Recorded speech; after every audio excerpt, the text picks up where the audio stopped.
Hi students, we are going to see epicycloid. You know, when a circle is rolling on a straight line, the path traced by a point on the circumference is called the cycloid. If the point is inside the circle towards the radius, inside the circle, you get an inferior trochoid. If the point is outside the rolling circle, you get a superior trochoid. We have seen how they are drawn. Now, if the circle roll on a curved surface on its outside, just like a hill, hemispherical hill, it will roll over the circle, over the curve. Above that, you get what? An epicycloid. Epicycloid. What is epicycloid? Epicycloid is the path traced by a point on the circumference of a circle when it rolls without slipping over the outside of the circumference of a curved another circle. Outside circumference of another circle. The point is on the circumference of the circle. If the tracing point is inside the circumference of the circle, you get an inferior epitrochoid. And if it is outside, you get a superior epitrochoid. Agreed? We are going to see the epicycloid first and its two trochoids. Okay, let us consider an epicycloid with the generating circle 50 mm diameter or the rolling circle 50 mm diameter. In the case of a cycloid, the rolling circle and generating circle are the same, 50 mm diameter, and the directing arc, the arc over which it is rolling, is 75 mm radius or 150 mm diameter. Now, we take O and OP as radius, draw an arc. What is this arc? This is 75 radius. This is the directing arc. This is called the directing arc. Directing arc.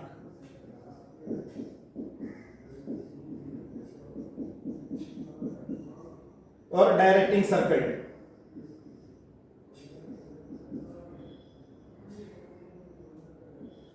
Directing circle. This angle which it subtends at the center can be calculated. Theta equals 360 into R by R. What is small r? Small r is the rolling circle radius and capital R is the directing circle arc.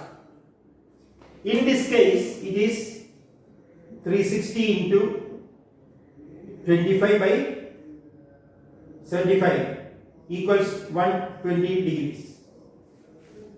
So naturally, you can take 120 degrees and close. So divide the circle into 12 equal parts and divide this arc also into 12 equal parts. This arc or this angle is 120 degrees. You can very easily divide it into 12 equal parts. But that need not be the case always. Theta may not be easily divisible.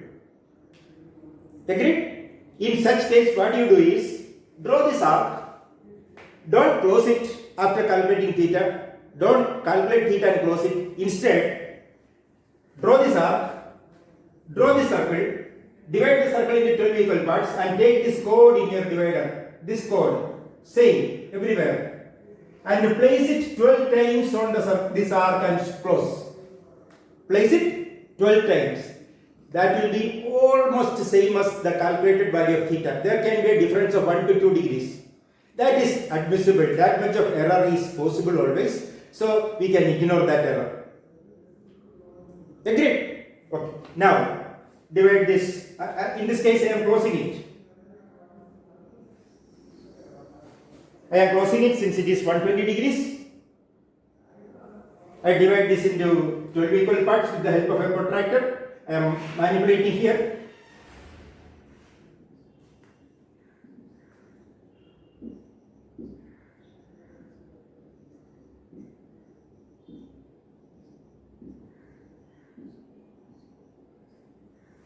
One dash, 2 dash, 3 dash, 4 dash, 5 dash, 6 dash, 7 dash, 8 dash, 9 dash, 10 dash, 11 dash, 12 dash.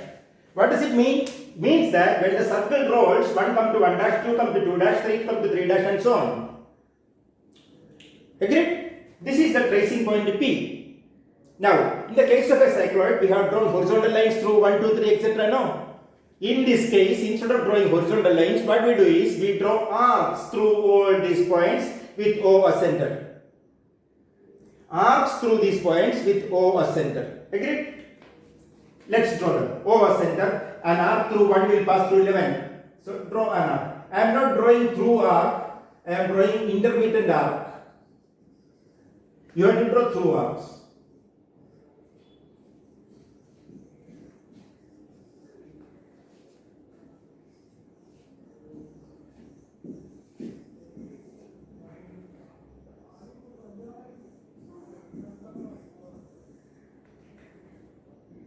You have to remember that the arc through 3 and 9 will not pass through C. The arc through 3 and 9 will not pass through C. So, you need to have an additional arc through C.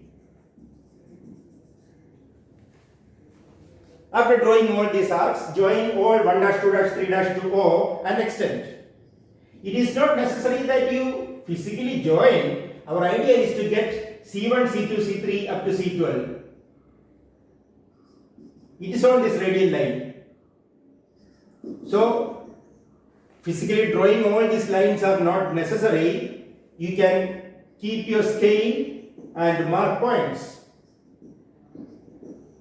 Our idea is to get what? C1, C2 up to C12. The position of the centers of the rolling circle when the circle roll to subsequent positions. I am going to mark them C1, C2, C3, C4, C5, C6, C7, C8, C9, C10, C11, C12. Now what? Compare with the cycloid. Same thing.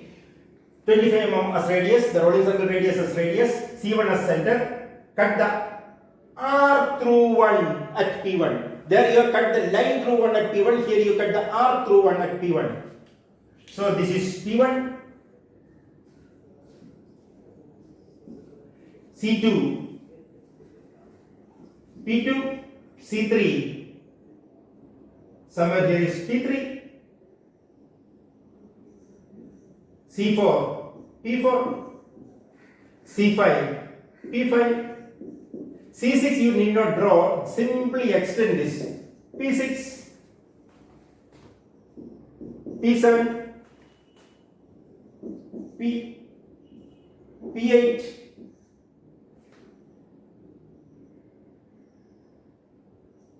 P9,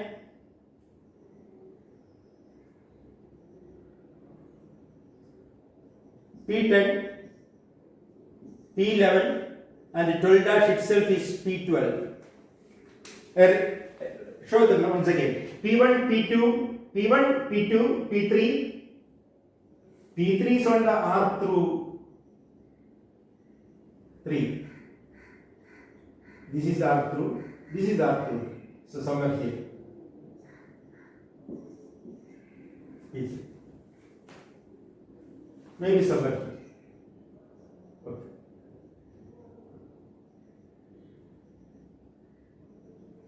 Okay. P3, P4, P5, P6, P7, P8, P9, P10, P11, P12. Connect all these points by a smooth curve.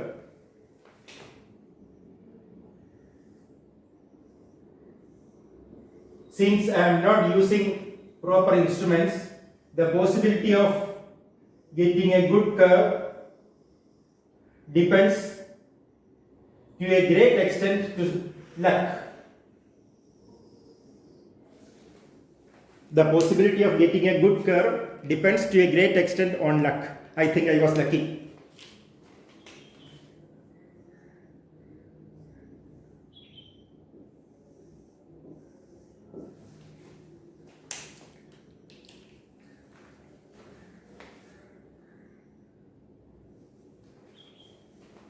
Agreed? You have got the curve. When you draw, you have to slightly darken that. So this is the epicycloid. Agreed? Now, to draw normal and tangent at any point K, say I locate K between P4 and P5, K as center, cut a 25 mm radius, cut an arc or between C4 and C5 at L, join L to O, you get M. M where? M on the directing arc. This is the directing arc. MK is the normal at K, and a perpendicular to that is the tangent. MK is the normal. When you draw these two dimensions, you will get them properly. I am following rough sketch now, so the points may not come very good. This is theta.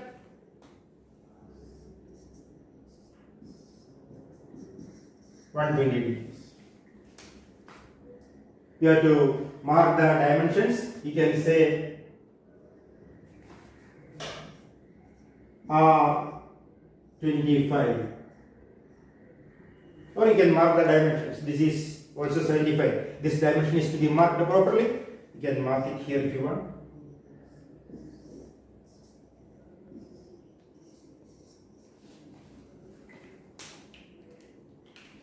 Agreed? Now, if it further rolls, what happens? It repeats. The same curve repeats. Agreed? I am going to draw the other two trochoids also inside this. Because drawing the whole thing once again is so time consuming, and for you also it will be difficult. What I do is, I join C1 P1 by a straight line, C2 P2, C3 P3, C4 P4, C5 P5, C6 P6, C7 P7, C8 P8, C9 P9, C10 P10, C11 P11, and C12 P12 already exist. On these lines, I locate the inferior epitrochoid, points of inferior epitrochoid. Where is I? I is the tracing path. I take Ci equals 18 mm. I am going to trace the path of I. So 18 mm, Ci as radius, mark on this C1 P1. What do you get? I1, C2 P2, I2, C3 P3, I3, C4 P4, I4, C5 P5, I5, C6 P6, I6, I7, I8, I9, I10, I11 and I12. Connect them.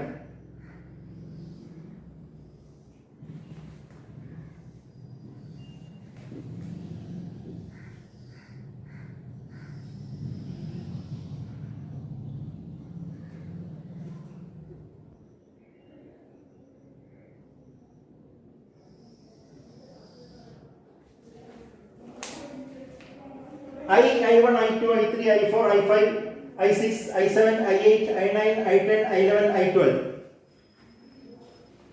And if you are asked to draw normal and tangent at K, K as center, K is between I3 and I4. So K as center, cut an arc between C3 and C4. You get L.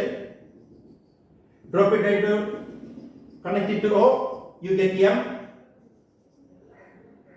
MK is the normal, perpendicular is the tangent. Now, in the case of superior epitrochoid, this is S. Where is S? S is on the extension of CP. Take CS in your compass. On C1 P1 locate S1, C2 P2 S2, C3 P3 S3, C4 P4 S4, C5 P5 S6, C7 C5 P5 S5, C6 P6 S6, C7 P7 S7, CH, PH, SH, C9, P9, S9, C10, P10,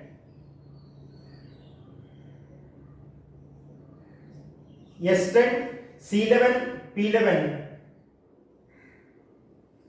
S11 and finally S12. Connect them.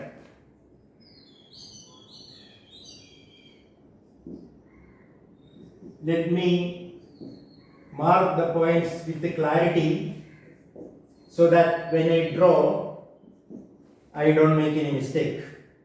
If the things are not very clear, I may go through wrong points. Okay. S, S1, S2, S3, S4, S5, S6, S7, S8, S9, S10, S11, S12.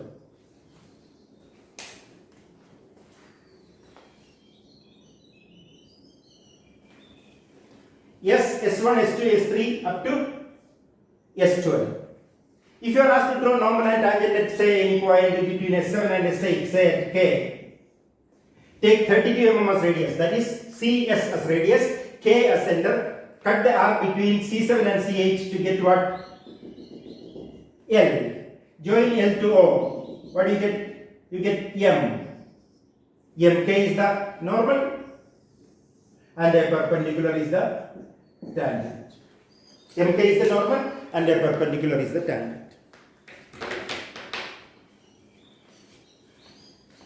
We have drawn epicycloid and its two trochoids. Interestingly, please note that for epicycloid the starting point is P. P is the initial point of contact of the wheel on the ground, on the arc. For inferior epitrochoid you have got I just above P and for superior just below P. It need not be like that always. You can be asked to draw path of point P which is initially here or here I or there yes or here P yes outside I inside or here P yes outside I inside. Then you have to be careful, that's all. You must know the shape and do that accordingly. If the tracing point is P here, what happens?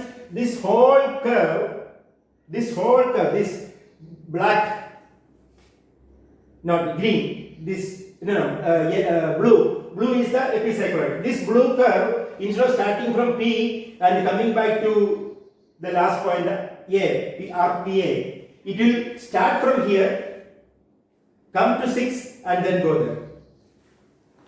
I hope you understand what I am saying.